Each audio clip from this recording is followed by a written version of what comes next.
Anatomy of a Fall, the Oscar-winning film where a 9-year-old child poisons their family dog. 5 out of 5 stars. Fun for the whole family. Alright, video's done. Goodbye.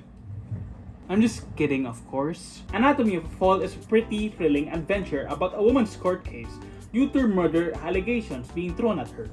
It won the Palme d'Or and the Palme Dog Awards in the Cannes Film Festival this year, and also won Best Original Screenplay at the Oscars. It's also pretty underrated. By that, I mean I was the only person watching at the cinemas when the film was showing. But there's a deeper meaning to this film. This film has some very Marxist undertones to it. Anatomy of a Fall, more like Anatomy of the Fall of Capitalism. Alright, so let's get to the nitty-gritty of things. Why do I say this film is Marxist? To me, it is how due to power is portrayed. In Marxist theory, power refers to the amount of influence an individual or party has over another individual or party. One of the main criticisms of Marxist theory, or well, Marxist power rather, is towards class struggle and how the bourgeois ruling class, to put it simply, girl boss, gatekeep, and gaslight the proletariat, or the majority. Trust me, I read theory. The power struggle in the film is between the prosecution of Sandra Voiter, the woman accused of murdering her husband.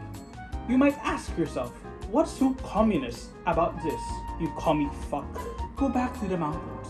Well, first of all, she's German. Well, I mean German who lives in France. Just to clarify things. This fact already introduces a barrier on its own. Sandra isn't a fluent French speaker, which is further worsened by the fact that she wasn't allowed to speak in English at the trials at first. This already sets Sandra back, as she may be open to misinterpretation by the public due to her poor knowledge of French. Second of all, given the fact that she is a woman, Sandra's actions are scrutinized in a more cynical manner than her husband, Samuel Malesky. When the fact that both of them have cheated on each other was revealed, many in the public, as well as the prosecution, were led to believe that Sandra's action led to Samuel's womanizing, despite both of them being complicit in adultery. Furthermore, once the leaked audio recording of a fight between the couple appeared in court, Sandra was blamed for causing the actions that led to the fight in the first place, and was also later accused of getting physical with her husband during this fight, despite her claims suggesting otherwise. Lastly, her role as a writer was brought up, as her books featured excerpts of a character facing murder's intent and was even premeditating murder. Rather than being seen as a fictional work, the prosecution saw this as a veiled confession of Sandra's true intentions. When a portion of Sandra's work was revealed to seemingly mirror her life as of writing the book, the prosecution only further saw this as more evidence that Sandra had true intent of murdering Samuel. All three of these were used to craft the narrative that Sandra is public enemy number 1, using cherry-picked information that can be taken out of context, as seen in the various excerpts thrown around in the various court trials, and in information that frankly has no place in a court setting, namely fictional novels that indicate that, quote-unquote, Sandra has clear intent to murder.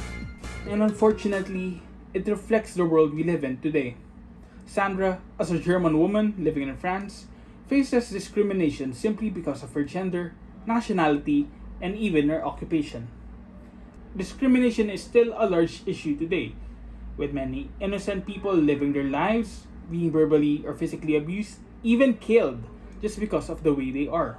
In the system that is meant to protect us, the government is at times even complicit in maintaining this mindset that leads a lot of people to getting harmed, killed, or otherwise. Anatomy of a Fall isn't just about a simple fall leading to a suspect getting to trial.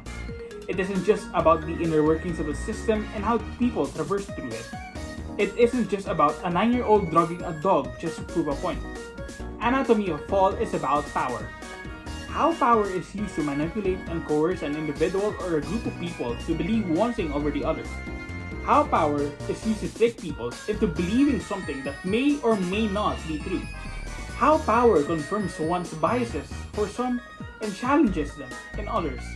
And the most revealing aspect of this isn't even shown until the end. The thing is, we never truly know if Sandra really did kill her husband or not. Whether you believe Sandra is innocent or not is at the end All up to you and your interpretation. Even the director of the film refuses to reveal if she did it or not. In a nutshell, Anatomy of Fall is a story about power. It is a story that confronts your biases and makes you think if someone is indeed innocent or not. It is a story that makes you speculate if the biases you have are true or not. And most importantly, it is a story where a 9-year-old poisons the family dog.